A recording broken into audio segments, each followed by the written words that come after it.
धनतेरस के संबंध में मैंने 2 वीडियो चैनल पर पोस्ट किए हैं। आज हम नरक चतुर्दशी के संबंध में एक वीडियो चैनल पर पोस्ट कर रहे हैं। हमारा यह वीडियो उनके लिए है जो इस पर्व को मनाते हैं। जो नहीं मनाते हैं उनके लिए यह वीडियो नहीं है। यहाँ हम दर्शकों को बता दें कि यह वीडियो धार्मिक आस्था और लोक मान्यताओं पर आधारित है। जो भी बातें इस वीडियो में बताई जा रही हैं उनका कोई इतिहास नहीं है और न ही उनका कोई वैज्ञानिक प्रमाण है। चूँकि लोग इस पर्व को मनाते हैं तो उनको मालूम होना चाहिए कि इसके मनाए जाने का क्या कारण है। उसकी जानकारी के लिए यह वीडियो बनाया गया है जो सुखी जीवन यात्रा चैनल पर पोस्ट किया जा रहा है। नरक चतुर्दशी दीपावली के एक दिन पूर्व कार्तिक माह के कृष्ण पक्ष की चतुर्दशी को मनाया जाता है। इसको छोटी दिवाली, यम चतुर्दशी, रूप चौदस व काली चतुर्दशी भी कहा जाता है। इस दिन घर की महिलाएं एक दीपक जलाकर घर के दरवाजे पर रखती हैं। कुछ घरों में कई दीपक जलाए जाते हैं। अब बताते हैं नरक चतुर्दशी मनाए जाने का कारण। पौराणिक कथा है कि श्री कृष्ण के समय में किसी राज्य में नरकासुर नाम का एक राक्षस रहता था। वह बहुत ही अत्याचारी था। वह ऋषियों, मुनियों तथा उनकी कन्याओं का अपहरण करके रखता था। उसने बहुत से ऋषियों, मुनियों के अलावा 16,100 कन्याओं को बंदी बना लिया था। उन पर वह बहुत अत्याचार करता था। उसे यह वरदान प्राप्त था कि वह किसी पुरुष के हाथों से नहीं बल्कि किसी स्त्री के हाथों ही मारा जा सकता है। महिलाओं पर अत्याचार को देखकर सत्यभामा ने श्री कृष्ण से नरकासुर का वध करने की अनुमति मांगी। श्री कृष्ण ने अनुमति दी। सत्यभामा श्री कृष्ण के साथ गईं और उन्होंने नरकासुर का वध किया।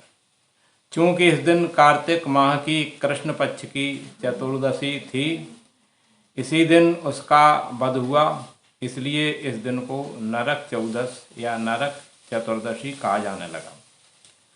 नरकासुर की माता नरकासुर के अत्याचारों से बहुत दुखी रहती थी। नरकासुर का वध होने पर उन्हें कोई दुख नहीं हुआ, उन्हें प्रसन्नता हुई। उन्होंने राज्य की जनता से निवेदन किया कि नरकासुर का वध होने पर आज मातम अर्थात दुख न मनाया जाए बल्कि आज का दिन पर्व के रूप में मनाया जाए। नरकासुर के अत्याचार से दुखी जनता ने, बंदी गृह से मुक्त हुए लोगों ने तथा बंदी गृह से मुक्त कन्याओं ने कहा कि आज हमें नरकासुर के अत्याचारों से मुक्ति मिली है, इसलिए हम दीप जलाकर अपनी खुशी मना रहे हैं। उन्होंने दीप जलाकर अपनी प्रसन्नता व्यक्त की। प्रतिवर्ष दीपावली से एक दिन पहले दीपक जलाने की परंपरा प्रारंभ हुई। इसी के कारण इसे छोटी दिवाली कहते हैं। इसको रूप चतुर्दशी भी कहा जाता है। ऐसा क्यों, इसको जानें। लोगों के बीच जब कोई मान्यता बन जाती है तो देश काल परिस्थितियों के अनुसार उसमें कुछ बदलाव आ जाता है। कुछ अन्य मान्यताएं भी जुड़ जाती हैं। यह पर्व छोटी दीपावली के रूप में प्रतिवर्ष मनाया जाने लगा। 16,100 कन्याओं ने श्री कृष्ण को अपना पति मान लिया था। प्रतिवर्ष इस दिन वे कन्याएं विशेष रूप से सज धज कर श्रृंगार करने लगीं। सामान्य रूप से भी वे अपना श्रृंगार करने लगीं, अपने रूप को निखारने लगी। देश के कई हिस्सों में लोगों के बीच यह मान्यता बन गई कि इस दिन तेल से मालिश करने से और उसके बाद स्नान करने से भगवान कृष्ण प्रसन्न होते हैं और वे रूप व सौंदर्य प्रदान करते हैं।